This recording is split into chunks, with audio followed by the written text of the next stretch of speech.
I have a fair-sized bag of Avalanche, and I'm wondering if I should accumulate more or rather allocate funds elsewhere. What do you think of Avalanche tokenomics and upside compared to Bitcoin, ETH, and Sol?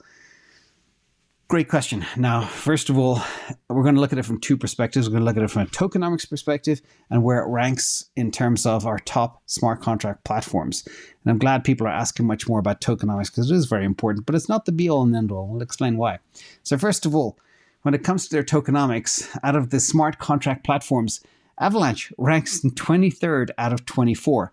That is not good. Their tokenomics is far from perfect, and that is a problem. However, this is interesting. In terms of their smart contract profiler, and this is not taking into account tokenomics, but it's taking into account things like growth and adoption, technology, etc., developers, all that type of stuff. They are third out of that same amount of players. Now, while tokenomics is an important aspect of a cryptocurrency or a token, it's not the only factor. I have to stress that. A good compendium score doesn't mean it's going to take over the world and win and go up 10x. And a bad score doesn't mean that either, but there is a correlation that drives about 92% of price action, which is tied to the actual compendium score. That is the truth. But does the 8%? Maybe they can sneak through the net somehow. Now, tokenomics, again, as a reminder, refers to the design and economics of a token, including supply, distribution, utility, governance, etc. And good tokenomics can help create a strong and sustainable token economy.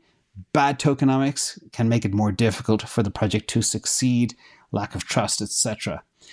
For example, if there is a large supply held within a few key players, that can make things really weird. And I'll make a post on Patreon later today about a token, because I now have the ability to sense when things are being pumped like out of the ordinary, and that tells me they are a scam. So I will make a word about one later today on Patreon, so you all know, be careful, because it's been pumped very hard by a lot of influencers, etc., and it is no good, and I'll prove it. So with that, regarding Avalanche, it's good from a technology perspective, bad from a tokenomics perspective. We'll find out over the next year and a half how much of an impact that has.